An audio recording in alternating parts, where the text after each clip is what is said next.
we would rather avoid loss than strive to gain. But it's the wrong way to look at things, isn't it? I think like we get this one chance at life. You should always be striving to gain. Sure, it's not always going to work out. Sometimes you're going to fall flat on your face, but as long as you're striving, you're always going to be rising.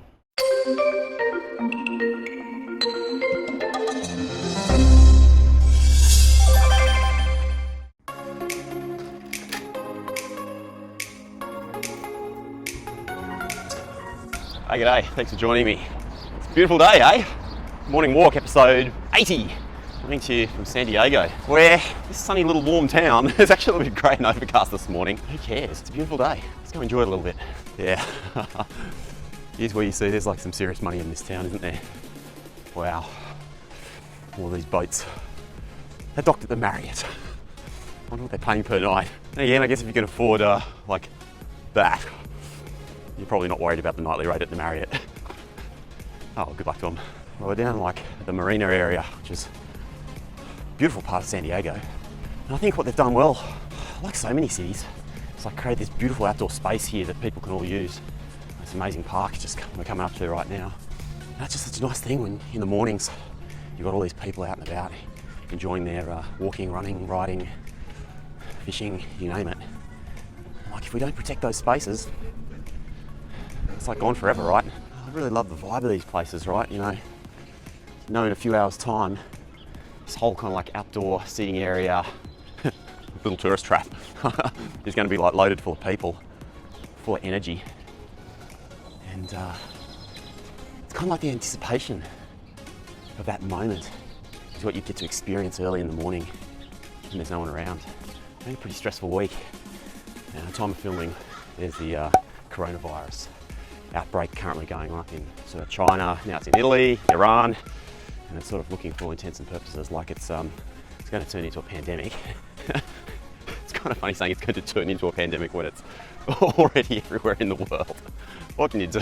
That's semantics for you, the importance of semantics. But of course, like my businesses are in like the overseas study space, which kind of puts a little bit of stress and pressure on.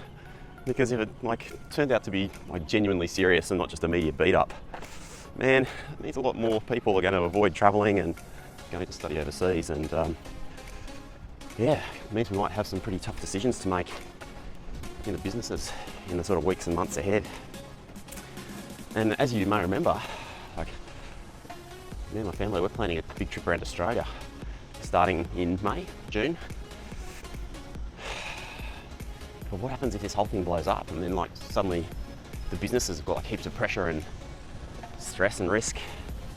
What do you do? Do you cancel like this trip of a lifetime in order to like fight for the well-being of the business? Or do you just go and do it anyway? Give me some advice, eh? Hit me up in the comments. You've spent like 13 years building a couple of businesses, they're going well, awesome team, and at the same time you're planning the trip of a lifetime, 8 months with your family out and about, and you've got a choice about like, not really putting one completely at risk, but putting one at risk, or giving one up altogether. What would you do?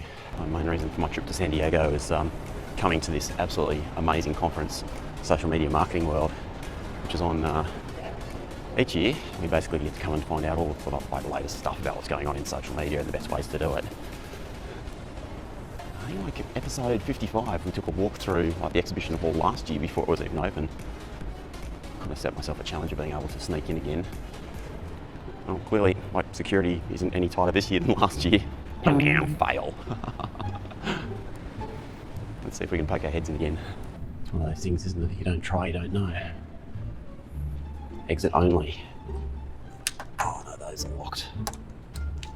Fail. Genuinely locked. I'll tell you what we're going to do. On at the start of the week, I was flying back from a domestic trip down to Adelaide, and I looked out the window of the plane across the the desert that is most of Central Australia, which is basically where we're going to be taking our caravan to go driving. And I had this moment where I could just picture my last gasp of breath when I'm like 80 something, fingers crossed. And being able to see myself in that moment, looking back on life, thinking, if I had the choice at that moment, at the end of my life, between doing this epic trip, this like once in a lifetime trip, or, you know, being around to fight for something that's probably going to be just fine anyway, would I have regrets about not doing the trip? Yeah, I'd have massive regrets. So I think the choice is kind of clear, right? You know, humans, we're basically risk averse. That's very well documented in psychology. We would rather avoid loss than strive to gain. But it's the wrong way to look at things, isn't it? I think like we get this one chance at life. You should always be striving to gain. Sure, it's not always going to work out. Sometimes you're going to fall flat on your face. But as long as you're striving, you're always going to be rising. I think that's the kind of heart of why we're here. The psychologists have basically done these experiments where, you know, they give participants in the experiment the option of having like a 90% chance of winning $10 or a 10% chance of winning $90. And almost exclusively, humans will choose the guaranteed option. And even tighter options like a 90% chance of winning $100 or a 50% chance of winning nothing. And basically, like, you'll always take the certain option because we are so loss averse. And that just kind of ignores the statistics of life, right? Of the universe. That if you've got a 9 in 10 chance that everything's going to be okay, everything's going to be freaking okay 9 times out of 10. So we have so many biases as humans that, you know, you really need to be conscious of when you're making decisions. There's a great book on that. It's called Thinking Fast and Slow. It's a little bit dense if you're not kind of into your sciences, but honestly, you read a book like that and it'll change the way that you think and make decisions. Oh look, they've done it again. Michael Stelzner. This is just sloppy. Look at this. Look at this. Door's just open. Incredible. Wide open. You know what's funny? Like last year at this conference, first person I met, what was your name again? Muriel. Muriel. I'm Rob. Last time I had my sleeve hat. Yeah, Yeah. You've still got your nose on. Did you take that off between this year and last year? A little bit. I had to shower. It's good to see you again. Nice seeing you. Yeah. Yay, I love this. This is why this is awesome, is because you remember meeting people in real life. You get to see them again. It's so fun. So fun. Very funny. I'm just about to like sneak in Yeah, here. go do it. Yeah, But- because last year they said they were going to tighten up security, but clearly not yet. This is incredible. Like, security is so lax. Just any old Australian can make their way in. I mean, anything could happen in here right now. I could like drink all the coffee, like steal the mitts off the table. I don't know. Go and present something to the empty room. They just really take so many risks here. It's just to look like you're supposed to be here. Walk confidently, officially, like we're heading down this way where I need to be urgently. So don't interrupt me. Whatever you do, do not interrupt me. All right, there's not so much to see here. Let's get out of here before they come and take my registration pass off me.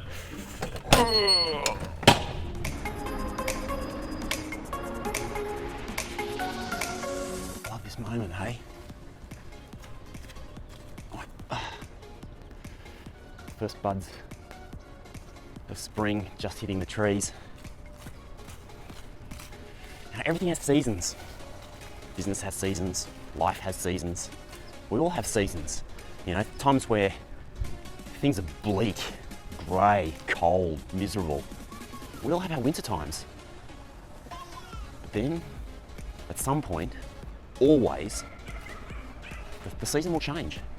And suddenly, from amongst that bleakness, the trees with no leaves, you end up with those beautiful like buds of colour and life. And then it's springtime, yay! And eventually it's summer, and everything is awesome. So don't be fooled by the cycle. Just the fact that right now things might be tough, or you've got hard things going on for you right now. It's not always going to be the case. The season will change. The tides will turn. And sometimes, like literally, it's just about being able to see it out, you know? Hanging on through that tough time. So don't give up. Life is not easy. It's not meant to be easy. Anyone that's like pretending on Instagram or any other social media platform for that matter, that things are easier. It's just full of shit. And when you have those really tough decisions you need to make, those moments where like your guts curl up and you're like, oh, what am I going to do? Like, think about that last moment. That last moment in your life where you're lying in a bed somewhere, sucking in feeble breaths, and you're thinking back through your life at all the things that you did. Not the things you didn't do, the things that you did. All the amazing, awesome things that you did. And then choose to do something epic. Make the choice that you would choose to make in that final moment. Because I gotta tell you, it's coming for us all, like it or not. Too philosophical for a beautiful day like this. Whatever you're getting up to today, I hope it is an awesome one. I'm Rob Malicki. Thanks for joining me on the morning walk. See you next time.